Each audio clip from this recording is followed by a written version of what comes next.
Hello everyone. तो आज मैं बताऊंगा अपने फर्स्ट प्रॉप का एक्सपीरियंस जो मैंने फ़ेस किया था। आप भी फेस कर सकते हैं, आपको भी वो सब चीज़ें मतलब मिल सकती हैं, आपकी लाइफ में भी घटित हो सकती हैं। और जैसा कि मैंने पहले भी बोला है कि बीएमएस बहुत एक मैराथन की तरह है। ये कोई स्प्रिंट नहीं है कि आप एकदम दौड़ लगाओगे तो आप एकदम से आपको कुछ चीज़ मिल जाएगी। तो मैंने एडमिशन लिया था 22 बैच में। उसके बाद हमने फ़ीस भरी। फ़ीस भरने के बाद वही है कि मेरा पहला दिन था इंडक्शन प्रोग्राम के बाद। इंडक्शन प्रोग्राम में ये होता है 12 से 13 दिन का इंडक्शन प्रोग्राम होता है। इंडक्शन प्रोग्राम में आपको अलग अलग फैकल्टीज़ जिनके बारे में मतलब हमें नहीं पता था उस टाइम पे, वो अपने अपने एक्सपीरियंस बताती हैं और वो बताती हैं कि क्या क्या कर सकते हो आप अपनी लाइफ में, क्या क्या ग्रोथ कर सकते हो। और आपको विज़िट के लिए भी बाहर ले जाया जाता है इंडक्शन प्रोग्राम के दौरान। और यही होता है बस, उसमें और कुछ ज़्यादा खास नहीं होता। और उसके बाद हमारी क्लासेस स्टार्ट हो गई थी।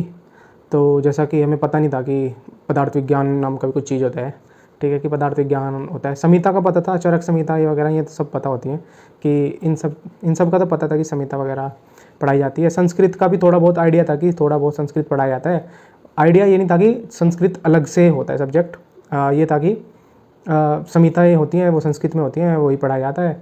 तो फर्स्ट प्रो में आने के बाद मिले मेरे को, सब अलग अलग जगह से थे। हालांकि इतनी कोई जान पहचान थी नहीं उन लोगों से, बस ऐसे ही उन लोगों के साथ बातचीत हुई, बैठना शुरू हुआ। तो शुरू के पहले महीने में मेरी भसड़ हो गई, मतलब लड़ाई हो गई मेरी मतलब जिनके साथ मैं बैठता था उन लोगों से। और उसका रीज़न ये था कि उन लोगों ने एक्चुअली एक ट्रिप प्लान किया था और उन्होंने मुझे नहीं बताया कि वो लोग घूमने जा रहे हैं। वो लोग टाइगर फॉल गए हुए थे। तो मेरे को बाद में पता चला जब उन लोगों ने इंस्टाग्राम पे पोस्ट वगैरह कर दी कि वो लोग घूमने गए, और मैं उस चीज़ पे लड़ा था उन लोगों से कि भाई तुमने मुझे नहीं बताया, तुम लोग घूमने गए, ये वो फलाने ढिमका। उन लोगों का अपना एक अलग ग्रुप बन चुका था ऑलरेडी, मैं उसमें इंक्लूडेड नहीं था। तो ये पहली ही भसड़ हो गई थी मेरी फर्स्ट ईयर में, फर्स्ट महीने में, पहले महीने में जो ये सब चीज़ें हुई थी। उसके बाद मैंने धीरे धीरे उन लोग से मतलब बातचीत करना बंद कर दिया, अपने आप में रहने लगा। उसके बाद फिर 3-4 महीने बाद, 5 महीने बाद मेरे को दोस्त मिले कुछ, जो मतलब फैमिली वाले ही निकल गए। मतलब फैमिली वाले इन द सेंस कि जहाँ से मैं बिलोंग करता था वो लोग वहाँ से ही बिलोंग करते थे, और उसके बाद उन्होंने उस जगह को छोड़ दिया था। तो फिर मिले दोस्त, उनसे बातचीत हुई अच्छे से, उनसे बात मतलब उनके साथ रहना उठना खाना होने लगा। हालांकि मैं फ़र्स्ट प्रॉप में अपने सीनियर के साथ रहता था 20 बैच, ठीक है, बहुत सही है वो। मतलब अभी तो उनका इंटर्नशिप चल रहा है।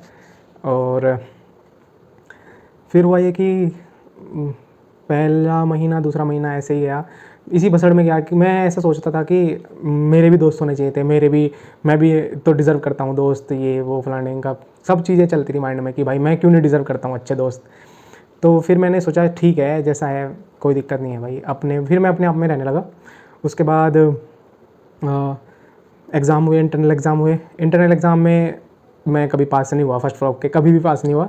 एक दो सब्जेक्ट को शायद ले पदार्थ विज्ञान में पास होऊंगा या संहिता में पास होऊंगा, बाकी एना में मैं नहीं हुआ। इंटरनल कोई से भी पूरे फर्स्ट फ्रॉक के इंटरनल एग्ज़ाम में मैं कभी पास नहीं हुआ, ठीक है। मेरे मतलब नंबर पूरे नहीं आते थे, मेरे 50% भी नहीं आते थे नंबर। सोचो मतलब 50% पे पास होना होता है, मेरे उतने भी नहीं आते थे। मैं उतना ज़्यादा स्ट्रेस में रहने लग गया था उस टाइम पे कि मतलब इन सब चीज़ों के चक्कर में अपनी पढ़ाई मेरी वो हुई थी।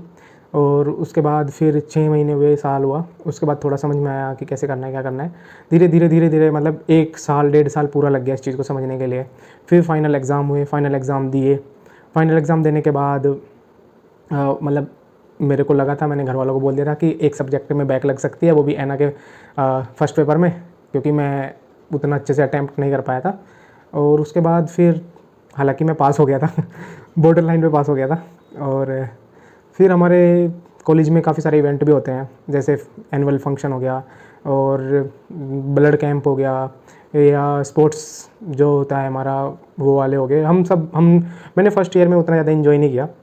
फर्स्ट ईयर में बहुत ज़्यादा स्ट्रेस था, बहुत ज़्यादा। सिर्फ इस चीज़ का इनसिक्योरिटी थी कि भाई मेरे भी दोस्त होने चाहिए थे, बस मेन मुद्दा इसी पे था। मेरी लाइफ इसी के इसी में उलझी रह गई कि दोस्त होने चाहिए थे, दोस्त होने चाहिए थे, दोस्त होने चाहिए थे। यही चीज़ होती थी कि मेरे साथ ही ऐसा क्यों होता है ये। बस फिर मैंने चीज़ें छोड़ दी, धीरे धीरे छोड़ना शुरू कर दिया। उसके बाद फिर चीज़ें सही होती चली गई और यही था बस, कुछ ऐसा था नहीं। मैंने कुछ ज़्यादा अच्छे से पढ़ाई भी नहीं की थी, हालांकि मेरे सही आ गए थे नंबर। और मुझे याद भी नहीं है कितने आए थे, 70 नहीं 67 के अराउंड परसेंटेज बनी थी मेरी, 67 68 अराउंड समथिंग। हाँ, इतनी ही बनी थी मेरी, 68 67 के अराउंड बनी थी। दिस इज़ इनफ यार, क्या ही चाहिए। और आराम से चिल किया मैंने। फिर अब सेकंड प्रॉप भी कंप्लीट हो गया है। सेकंड प्रॉप का भी एक्सपीरियंस बताऊंगा अगली वीडियो में। तब तक के लिए बाय बाय। और आइट स्नैप को सब्सक्राइब कर देना। और अगर आप लोगों को कोई क्वेश्चन पूछना हो या फिर आप लोगों की कोई क्वेरी हो या कॉलेज से रिलेटेड कोई क्वेरी हो, मैं उत्तराखंड में पढ़ रहा हूँ अभी और शिवालिक में पढ़ रहा हूँ अभी, तो आप लोग मेरे से कांटेक्ट कर सकते हैं। अगर आपको किसी भी चीज़ की क्वेरी लगती है आप कमेंट कर सकते हैं। आप इंस्टाग्राम हैंडल में डाल दूँगा नीचे डिस्क्रिप्शन में, आप वहाँ पे भी मेरे से कांटेक्ट कर सकते हैं। हालांकि वहाँ पे काफ़ी सारी चीज़ें रहती हैं हमारे कॉलेज की जो हम लोग करते रहते हैं, तो आप ज़रूर देखिएगा। Thank you, good bye.